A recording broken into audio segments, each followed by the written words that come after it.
All right, coaches, we're here at Eastwood High School. Again, my name is Mark with Elev8 Consulting and Train, and today we're talking about the bench press. I have our coach Austin and our coach Rio, and Austin's going to walk you through positioning on the bench press to make sure we're getting the most power out of it, the most efficiency out of the bench press, make sure the kids are staying safe. Go for it. Cool. So very first thing, when it comes to a bench press, we're going to talk about the feet positioning first. Everybody forgets the leg drive. Bench press is a full body lift. We want to make sure we use our full body for it. So whenever he goes to set up on this, I like where his feet are right here already. I'm basically going to look for that squat position with the feet. Wherever we teach that squat from, feet are going to stay in the same spot. So feet are good. You can go ahead and come back on your bench. Once he is back to his bench, at this point, now it's going to be very, very important that we get his upper back set up. If his upper back isn't set up, the whole lift is going to go to crap. So we need to say perfect, perfect, perfect in that upper back. It's going to keep our shoulders healthy. This is going to be very important with any of our overhead athletes as well. So first thing I want him to do from here, I want you to take your shoulders and bring them down as far under as you can. Think down and back, down and back. From here, I can always help an athlete set up. So what I'm going to do is I'm going to come around the rack. From here, I want to actually see his shoulders. I want to see this chest even higher. So I'm going to manually set him up this time. I'm going to drive these shoulders up under him. Now we've got this much higher position with his chest. His shoulders are actually set in a stable position finally too. I like this position here. The only thing that I would want to do a little bit different, I'm going to have you slide back some, okay? Keep on sliding, keep on sliding. We don't want to have to take this bar all the way out. Every time I have to take it out further, it's just more wear and tear on this joint. So the less wear and tear we have, the better it's going to be for our athletes. Okay, perfect. Let's talk hand positioning here with him. So he's got a big wingspan, so I'm going to be fine with him being pretty wide. With most of our athletes, we're going to take just a full thumb grip off of this smooth rough. So I'm going to have you go full thumb with us today. Let's go full thumb. Perfect. Go ahead and wrap that thumb like a baseball bat. From here, I want you to squeeze this thing as hard as you possibly can. Okay?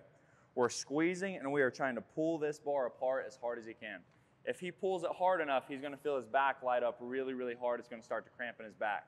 That's what we want to feel. He's trying to separate this bar this way. Yep. So from here, I want you to go ahead and unrack. Pull it apart as hard as you can. Keep pulling, keep pulling.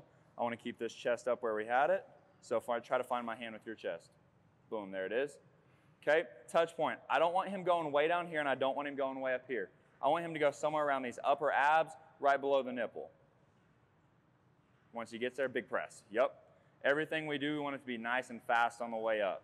So we're nice and easy, then boom. Give me one more with it. Easy. Now press fast. Perfect. Go ahead and rack. Sweet.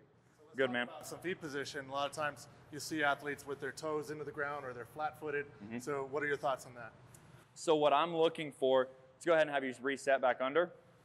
I'm going to bring his feet up under him as far as I possibly can with his heels still on the ground. From there, I can get even more leg drive out of him if I'll take his heels and I want you to turn your heels out. So let's get that toes forward position just like we had on the squat. From here, I want you to go ahead and widen your stance out some more. Let's let your hips open up some more. Good. Turn the heels a little bit more. Toes straight ahead. I want this hip flexor as tight as it possibly can be. Okay? That's where I would want that foot positioning. That would be perfect right there. Their feet, are they driving into the ground or are they driving in and back towards the bar? In and back. He's going to try to push that foot in the ground as hard as he can. Not only is he pushing it down, he's also trying to push back. If he pushes back, he'll stay up on this trap, keeping his chest high, where now that shoulder is still in that safe position.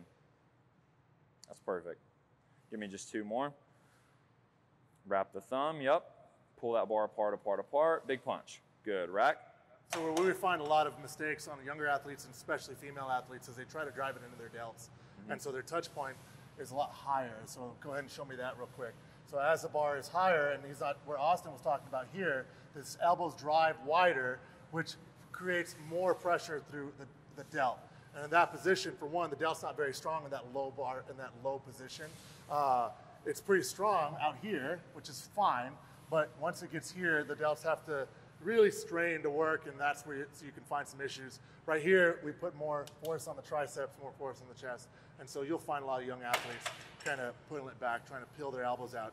By forcing that bar, grabbing this way, and driving into the bar, it'll help set those shoulders up, am I right? Absolutely. Making sure that the lats don't flare out or the scaps don't flare out away from the spine or from the rib cage there. So another one, great. Everybody bench presses. Everybody should bench press, and this is the way you're going to apply the most force, the most power, and keep your kids safe.